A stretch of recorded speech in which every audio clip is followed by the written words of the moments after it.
तो hi guys. तो आज आज है कितना 25 तारीख, ठीक 25 जुलाई।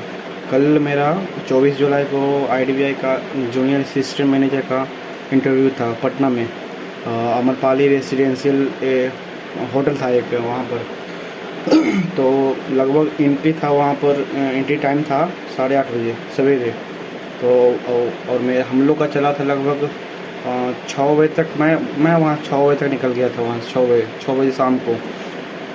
और वहाँ पर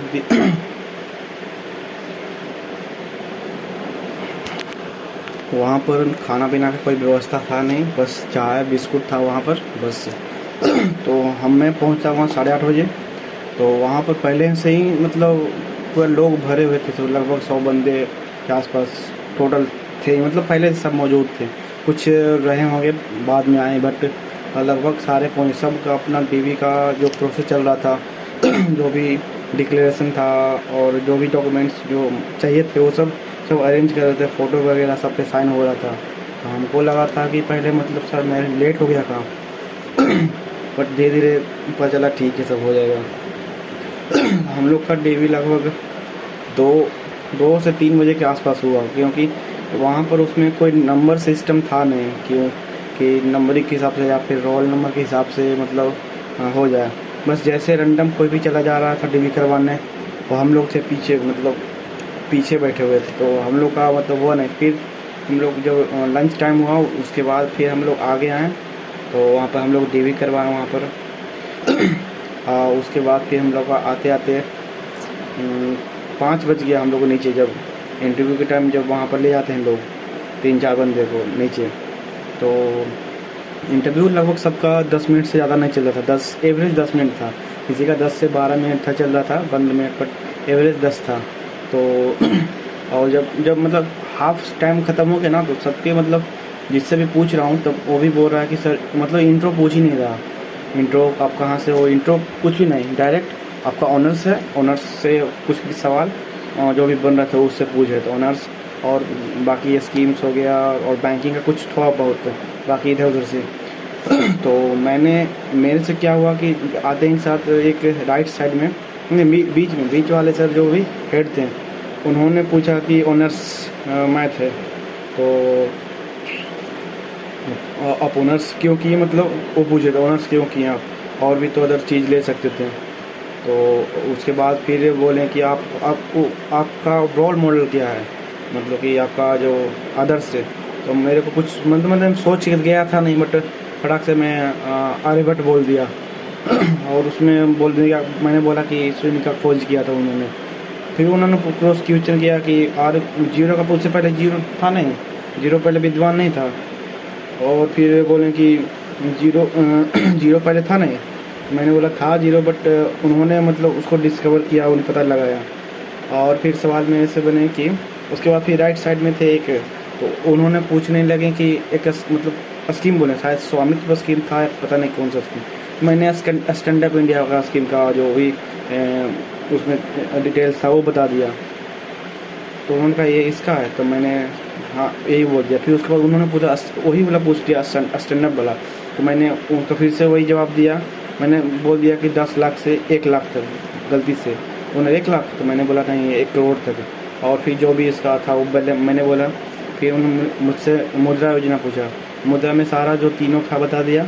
और रिसेंटली जो भी ऐड हुआ ना तरुण प्लस, उसका भी बताया 10 से 20 लाख। तो उन्होंने फिर क्रॉस क्वेश्चन किया कि तरुण प्लस में किसको लोन दिया जा सकता है, जो पहले से एग्जिस्टिंग बरोबर है, जो पहले से लोन ले चुका है उसे, कि जो न्यू भी कोई भी ले सकता है। तो मैंने बोला कि सर जानकारी तो है नहीं कि कौन ले सकता है, बट मुझे लगा कि जो पहले से एग्जिस्टिंग पैसे ले रहा है, मतलब जो भी रीपेमेंट अच्छे से किया उसको मिल सकता है। तो फिर उसके बाद फिर मैंने हॉबीज में मैंने मतलब कि क्या डाला था, हॉबीज में एक एक्स्ट्रा करिकुलर था ऐसा एक्टिविटी टाइप का।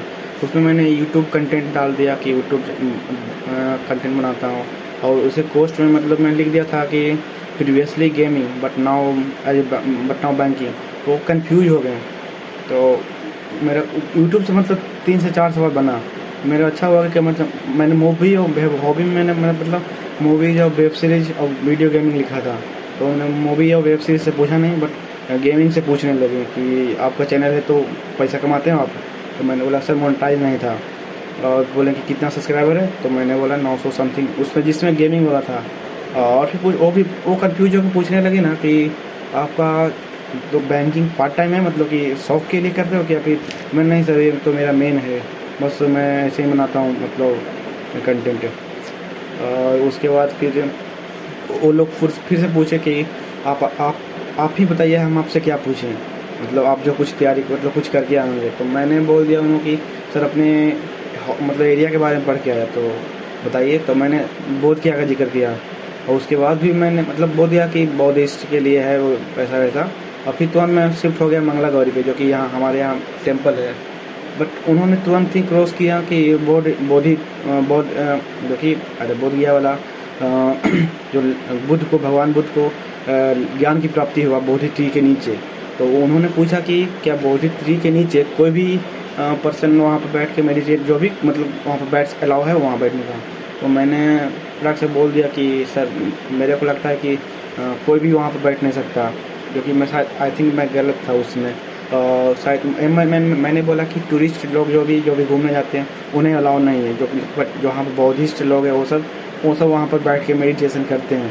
तो उन्होंने बोला कि नहीं ये तो ऐसा तो नहीं, कोई भी जा सकता। तो मैंने बोला कि सर जानकारी नहीं, बट मेरे को लगता है ऐसा कि टूरिस्ट को अलाउ नहीं है।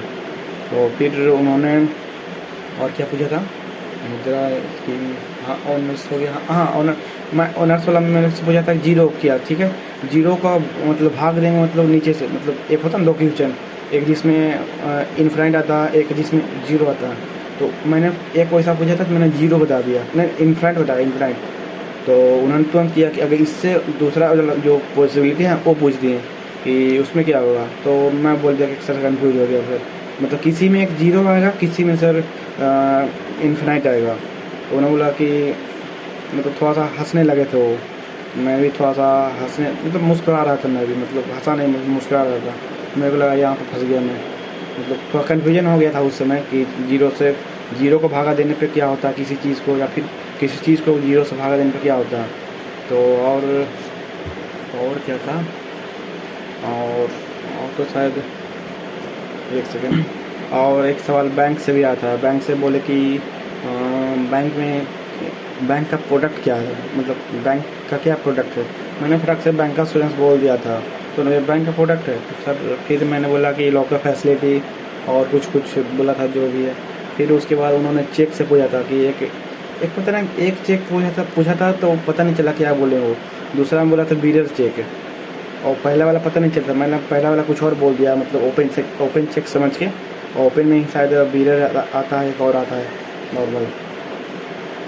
तो फिर और उसके बाद फिर मेरे होम टाउन से पूछे थे अब सरघाटी से आपका एरिया जो है कितना दूर पड़ता है 1 किलोमीटर में। मैंने जो भी था 10 से 15 किलोमीटर वो बोला। फिर वो भी पूछने लगे कि आप बैंकिंग में क्यों आना चाहते हैं, आप बिजनेस क्यों नहीं करते हैं।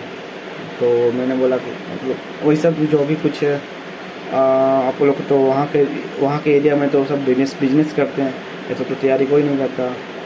और बाकी तो इतना ही, लगभग मेरा भी 10 मिनट चला था।